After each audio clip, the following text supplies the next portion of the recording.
Hey guys, welcome to study with Sunil. देखिए दोस्तों, इस वीडियो में अपन बात करेंगे राजस्थान के कुछ मोस्ट इंपोर्टेंट क्वेश्चन आंसर के बारे में। देखिए सेशन शुरू करते हैं। राज्य में राष्ट्रीय राजमार्ग की सबसे अधिक लंबाई कौन से जिले में है?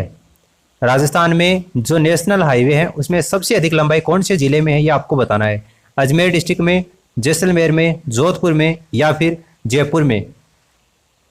तो देखिए अजमेर आंसर नहीं होगा, इसके अलावा जैसलमेर आंसर नहीं होगा। जोधपुर और जयपुर में से आपको बताना है। राजस्थान राज्य में राष्ट्रीय राजमार्गों की सबसे अधिक लंबाई कौन से जिले में है?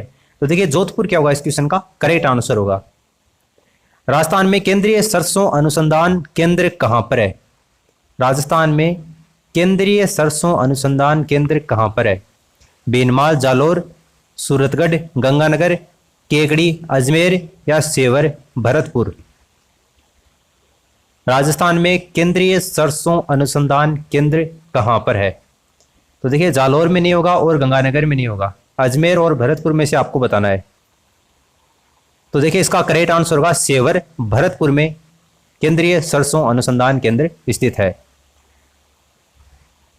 राजस्थान राज्य में चुकंदर से चीनी बनाने का संयंत्र कहां स्थापित किया गया? चुकंदर से चीनी बनाने का संयंत्र राजस्थान में कहां पर स्थापित किया गया? चित्तौड़गढ़ में, श्री गंगानगर में, बूंदी में या जालरापाटन में?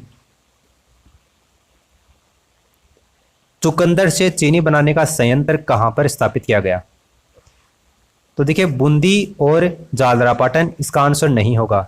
चित्तौड़गढ़ और श्री गंगानगर में से आपको बताना है। तो देखिए इसका करेक्ट आंसर कौन सा होगा? श्री गंगानगर क्या होगा इसका करेक्ट आंसर होगा। भाखड़ा नागल बांध से राजस्थान के किन दो जिलों को सर्वाधिक सिंचाई सुविधा उपलब्ध हो रही है? भाखड़ा नागल बांध से राजस्थान के वे ऐसे कौन से दो जिले हैं जिनको सबसे ज्यादा सिंचाई की सुविधा उपलब्ध हो रही है? बीकानेर, गंगानगर, गंगानगर हनुमानगढ़, हनुमानगढ़ चूरू या हनुमानगढ़ बीकानेर? भाखड़ा नागल बांध से सर्वाधिक सिंचाई सुविधा कौन से दो जिलों को प्रोवाइड हो रही है? तो देखिए हनुमानगढ़ और बीकानेर को प्रोवाइड हो रही है, इसलिए हनुमानगढ़ और बीकानेर इसका आंसर होगा। देश हरो कहलाता है। देश हरो किसको कहते हैं? कुंभलगढ़ व उदयपुर के बीच के जो क्षेत्र है उसको कहते हैं। अचलगढ़ व गोगुंदा के बीच के क्षेत्र को कहते हैं। या रागा व जरगा पर्वत चोटियां उनके बीच के क्षेत्र को कहते हैं। या प्रतापगढ़ और चित्तौड़गढ़ के बीच के क्षेत्र को देश हरो कहते हैं। इसका आंसर कौन सा होगा?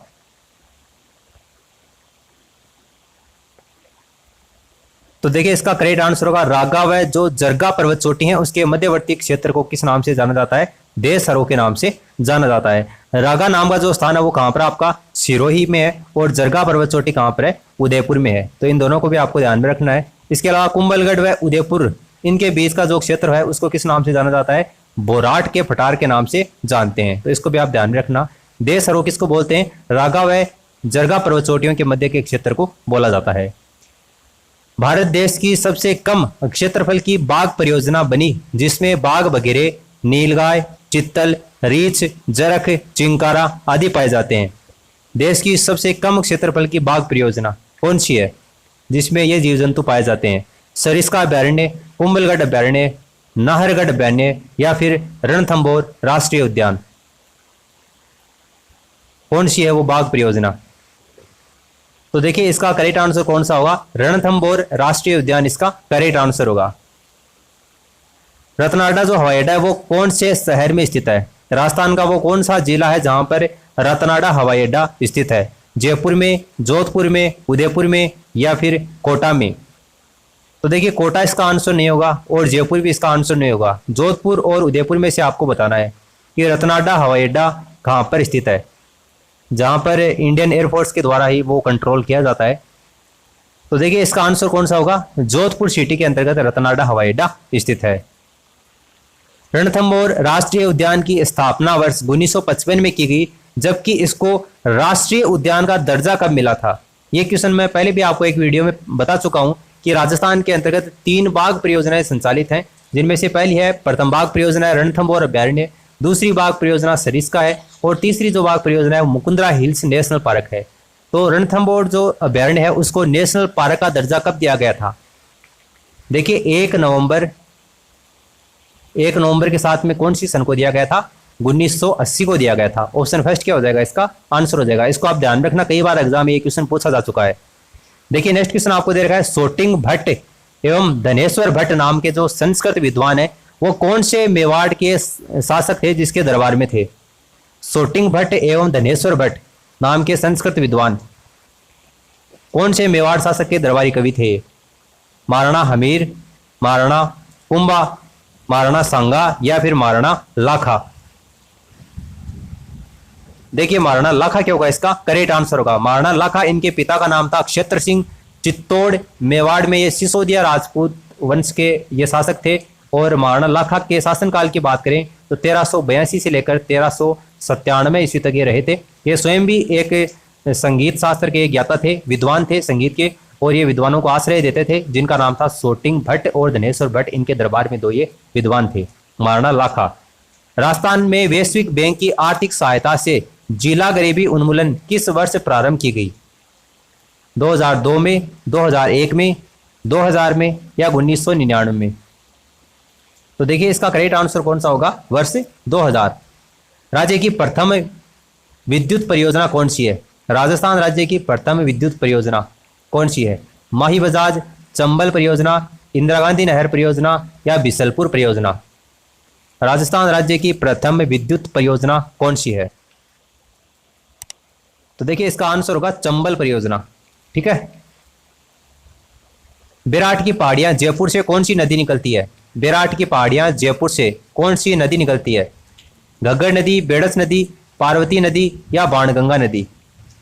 तो देखिए बेड़स नदी नहीं निकलती, पार्वती नदी भी नहीं निकलती, और घग्गर नदी तो ऑब्वियस सी बात है नहीं निकलती है। बाणगंगा नदी निकलती है, और यही क्या हो जाएगा, इसका करेक्ट आंसर हो जाएगा। राज्य में सेला बासमती चावल का उत्पादन कहां पर होता है। सेला बासमती चावल का उत्पादन, ये क्वेश्चन मैं पहले भी आपको एक वीडियो में बता चुका हूं। बूंदी के अंतर्गत राजस्थान में सेला बासमती चावल का उत्पादन होता है। दयालदास ख्यात में जिस रियासत के शासकों का वर्णन है वो कौन सी रियासत है। जोधपुर, गागरोन, बीकानेर या उदयपुर। दयालदास ख्यात,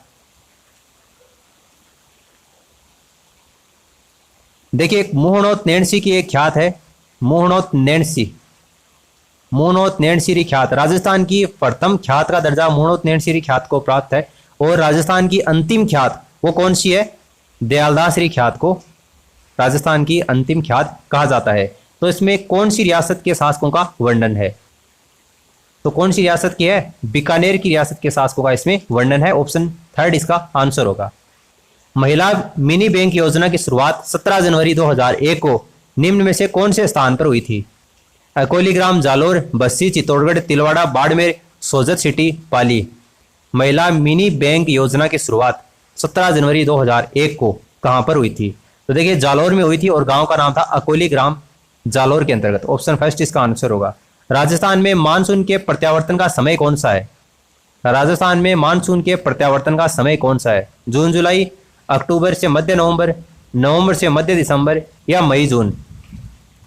राजस्थान में मानसून के प्रत्यावर्तन का समय कौन सा है। तो देखिए अक्टूबर से मध्य नवंबर तक का है। ऑप्शन सेकंड इसका आंसर होगा। वर्ष 2011 की जो जनगणना थी उसके अनुसार पुरुष और महिला की जो साक्षरता दर है वो कितनी रही है। पहले पुरुष की, उसके बाद में महिला की साक्षरता दर बतानी है आपको वर्ष 2011 की जनगणना के अनुसार। तीन ऑप्शन आपको दे रखे हैं, इनमें से कोई नहीं इसका आंसर नहीं होगा। तो देखिए पुरुष की जो साक्षरता दर थी वो कितनी थी, 79.2% थी, और महिलाओं की साक्षरता दर कितनी थी, 52.1% थी। इसलिए ऑप्शन थर्ड क्या हो जाएगा, इसका आंसर हो जाएगा। राजस्थान की जलवायु को प्रभावित करता है। राजस्थान की जलवायु को क्या प्रभावित करता है। वनस्पति रहित आवरण, अरावली की अवस्थिति, वर्षा की अनिश्चितता या ये सभी कारक राजस्थान की जलवायु को प्रभावित करते हैं। तो ये सभी कारक राजस्थान की जलवायु को प्रभावित करते हैं, इसलिए उपरोक्त सभी क्या हो जाएगा, इसका आंसर हो जाएगा। 1857 की क्रांति से संबंधित एरिनपुरा जो छावनी है वो कौन से जिले में स्थित है। 1857 की क्रांति से संबंधित एरिनपुरा छावनी कौन से जिले में है। उदयपुर, सीकर, अजमेर, पाली। एरिनपुरा छावनी, देखिए 1857 की जो क्रांति हुई थी उसमें राजस्थान में कितनी छावनियां थी, 6 छावनियां थी। सबसे पहले 1857 की क्रांति का प्रारंभ कहां से हुआ था, तो नसीराबाद छावनी से हुआ था। नसीराबाद कहां पर है, अजमेर में है। 28 मई 1857 से 1857 की क्रांति का प्रारंभ हुआ था राजस्थान में, उसके बाद में दूसरे नंबर पर कहां से प्रारंभ हुआ था? नीमच में हुआ था। ठीक है, वर्तमान में नीमच कहां पर है? मध्य प्रदेश में है। फिर देवली, टोंक, चौथी थी एरिनपुरा। एरिनपुरा कहां पर है? पाली इसका आंसर होगा। इसके अलावा दो ऐसी सैनिक छावनियां थी जो कि 1857 की क्रांति में उन्होंने भाग नहीं लिया था। उसमें एक थी ब्यावर अजमेर की और दूसरी खेरवाड़ा उदयपुर की। तो ये दो ऐसी छावनियां थी जिन्होंने 1857 की क्रांति में भाग नहीं लिया था। पाली के अंतर्गत एरिनपुरा छावनी स्थित है। पाली क्या होगा? इसका करेक्ट आंसर होगा। तो उम्मीद है आपको इस वीडियो से काफी कुछ जानने को मिला होगा। इस वीडियो में फिलहाल इतना ही। कितने क्वेश्चन आपके सही होते हैं आप नीचे कमेंट करके जरूर बताना, ताकि इसी के हिसाब से आपका नेक्स्ट क्वेश्चन पेपर है वो तैयार किया जा सके। And thanks for listening as always. God bless you all.